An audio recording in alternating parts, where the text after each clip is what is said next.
Hello everyone, I'm back.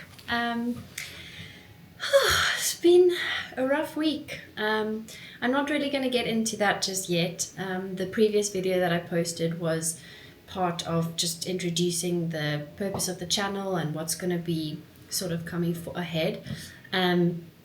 Today and for the next few videos that I'm going to make, I'm planning to break up my life and how I've struggled with anxiety in each season and sort of do that in chunks in each video, because otherwise it's a bit too much to talk about and yeah, it'll get boring. So today I'm going to talk about young childhood, like primary school ages, so roughly from grade 1 to grade 7. So I guess you could say like 7 to 12 years of age. So I've sort of written notes, so I'm just going to be looking up and down so that I don't ramble on for too long.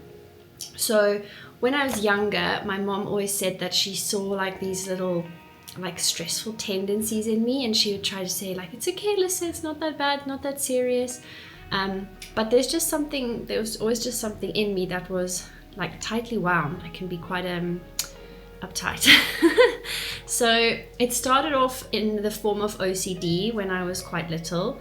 So I used to, for example, clean my room like from start to finish, spotless. There was no dust, there was nothing. I would organize my clothes in like size order and color order, and then I'd do my bookshelf size order, and I would change it up from like height, so they would go like that, or I would say, okay, no, this time I'm going to arrange it in authors. So I found a lot of joy in that. But also when it came to things like schoolwork, if we were writing or drawing and I had made like one or too many mistakes, then I would start all over again. So yeah, that was not helpful, just like such high levels of perfectionism. And then as we got a little bit older, well, I say I, but I am a twin, so we did get older. As I got a bit older, I started to struggle with anxiety in high stress situations. So when we started to do like oral presentations in front of the class, then I would get very anxious before that, wouldn't be able to sleep, that kind of thing. I also struggled a lot with sleep from a young age.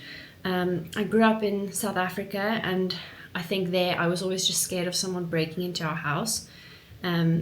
If you are from South Africa, you know what I mean.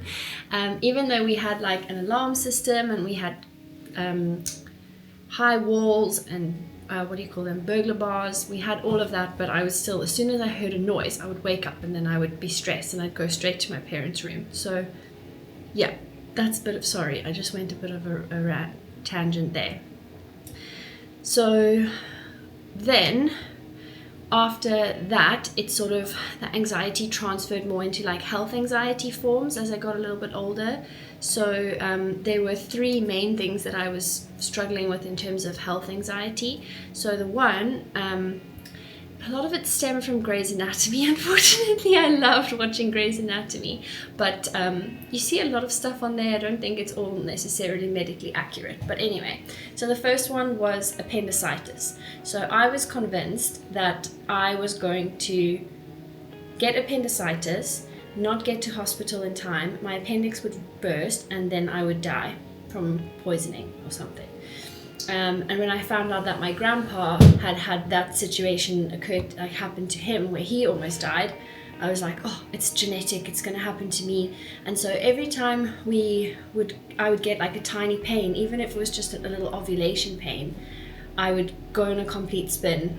It helped when I found out which side my appendix was on, because then I could at least sort of rule out like, okay, it's not your appendix this time. But yeah, it was bad. Every time we went on holiday, like if we went to remote places where there wasn't a hospital close by, I would be stressed out. I would be thinking like, what if this happens? What if? It was always what ifs. And it was always the what if bad stuff, never what if good stuff. So from early on, that was a big thing. It was also brain tumors were a big thing. Every time I got a headache, I would think I was going to have a brain tumor and die from cancer. What was the last one? Big one. I was always scared of getting an eating disorder. Trigger warning, I think you're supposed to do that on YouTube. I didn't have an eating disorder, but I have had body image issues from when I was younger. So I was always scared that it was going to escalate into this thing where I had no control over it, and I was going to end up not looking after my body and struggling with that. And yeah, so every time, I still remember in primary school we had a health education day, and they did a whole presentation on eating disorders, and I felt so anxious. I think that was actually my first panic attack. I just left the room, I went to the bathroom, and just started trying to tell myself, it's okay. So yeah, that was the health anxiety. Those were the main three things. And then my first sort of public anxious episode, not anxious episode, but we had a prize giving. This was in like grade 6, grade 7. We had a prize giving, and we were all sitting on the floor, legs crossed, for like 2-3 hours. My leg went numb, and they called my name, and I stood up, and I couldn't feel my leg. Like, I couldn't walk on it, I couldn't feel anything. So I started walking up to the stage, and I was literally like just kicking people, falling over people all the way up to the front. And I twisted my ankle as well. Then I started crying. I'm like, this is when I'm like 12, right? Started crying, and then I go shake the principal's hand. I go up on the stage, and I put my certificate in front of my face so that no one can see me crying or with a red face. So that was like the stemming of my fear of being embarrassed in public places, I think. That was probably where it started. So yeah, that is pretty much from when I was around 7 till 12.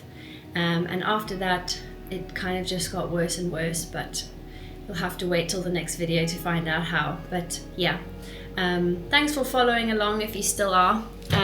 It's quite nice for me to do this, even, just as like a journal, sort of to work through the anxiety from start to finish and sort of identify triggers as well. So if you have struggled with anxiety for a long time, might be a good idea to start making a timeline, and to sort of pinpoint those areas where it's really been prevalent, and hopefully we can start working through those together. But yeah, all the best for the rest of the week, and look forward to catching up next time. Take care.